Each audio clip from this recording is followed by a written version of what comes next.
For today's devotional, we are going to do it a little differently. I want you all to focus on this passage, uh, which it's really great passage, jam packed with practical Christian living.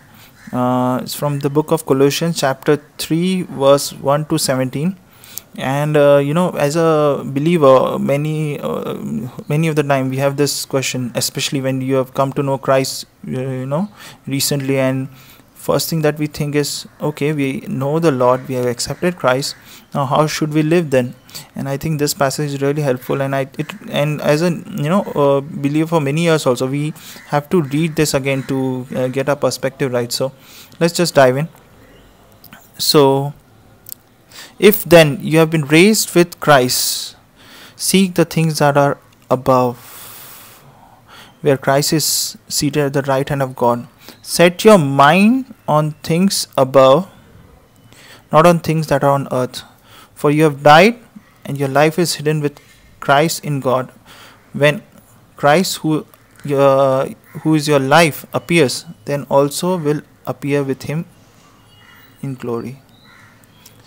Put to death, therefore, what is earthly in you: sexual immorality, impurity, passion, evil desires, covetousness, which is idolatry.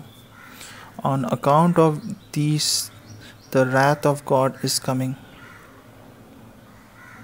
In these you too once walked when you were living in them, but now you must put them all away: anger, wrath, malice, slander, obscene talk from your mouth. Do not lie to one another, seeing that you have put off the old self with its practices, and have put on the new self, which is being renewed in the knowledge after the image of its creator.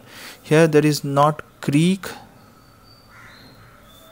and Jew, circumcised and uncircumcised, barbarian, Scythian, slave, free, but Christ is all and in all.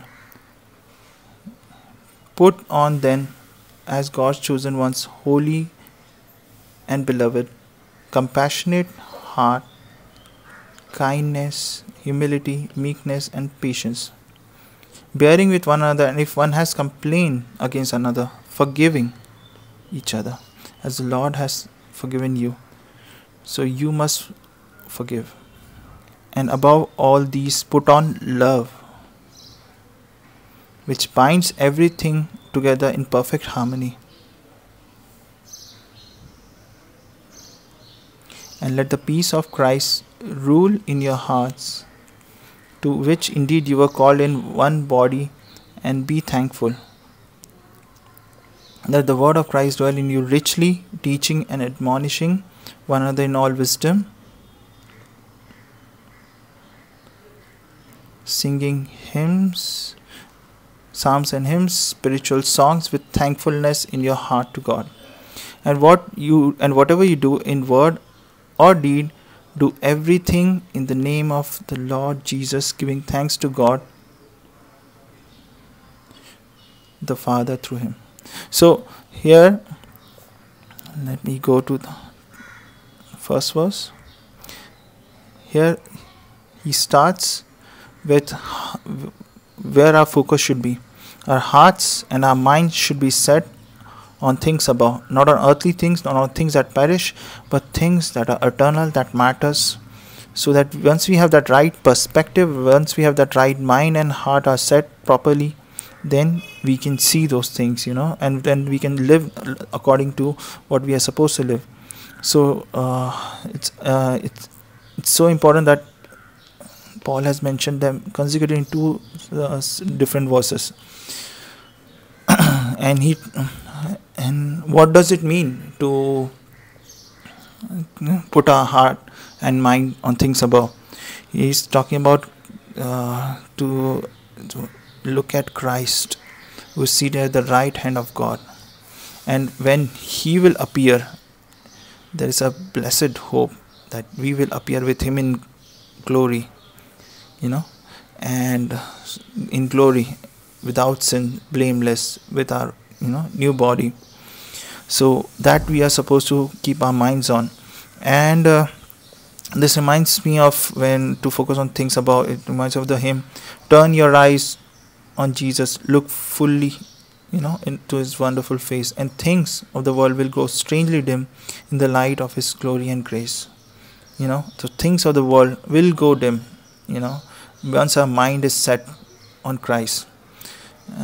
So that's what Paul is also saying. That's what the hymn is also trying to tell us to us.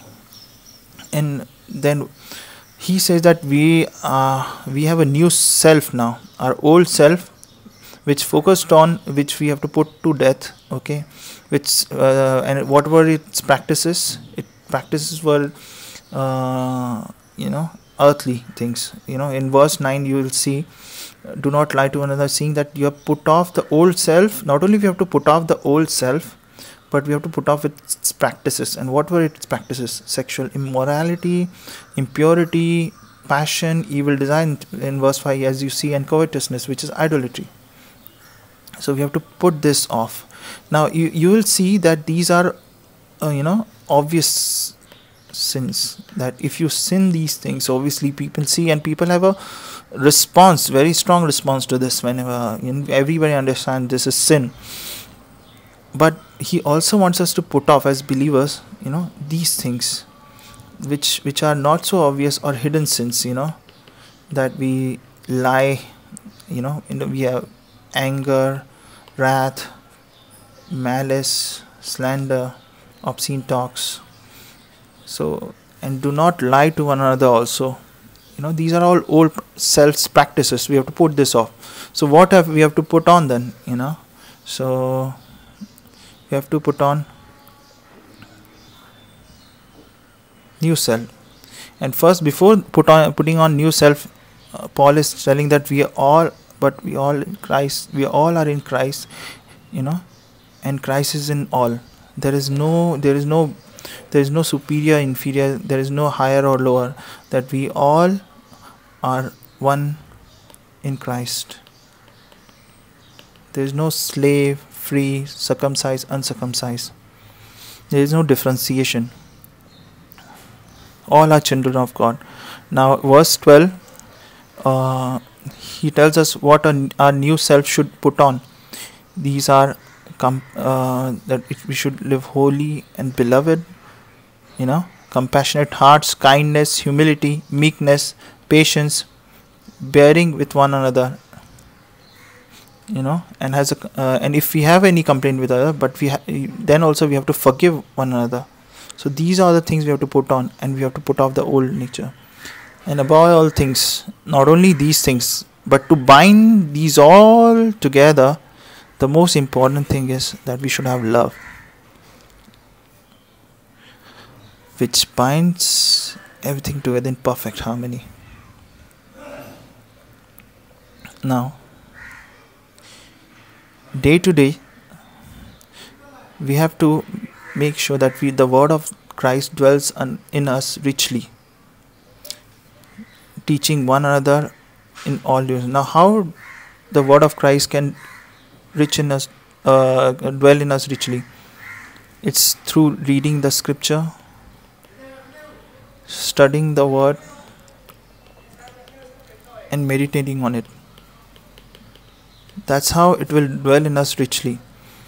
Just reading fast, not even understanding, it will not dwell in us richly. So we have to do this, studying the word and meditating on the scripture, teaching, and we have to teach and admonish one another in all wisdom. And once you know the word, what the Bible says so, and then we can teach one another in all wisdom. And we have to worship with singing psalms, hymns, spiritual songs, with all thankfulness in our hearts to God. And whatever we do, in word or in deed, do everything in the name of the Lord Jesus. Our action, every deed that we do, every word that we say, it should be in the name of Lord Jesus, giving thanks to God the Father through Him, through Jesus. So, this is a blessed passage that tells about that we are no longer slave to our old self, that we have the freedom because we have new self now. We have freedom in Christ to live, to put off this old self with its obvious sins, its obvious sins, but put on new self with its new practices. So I hope you have a blessed day and blessed week. Thank you.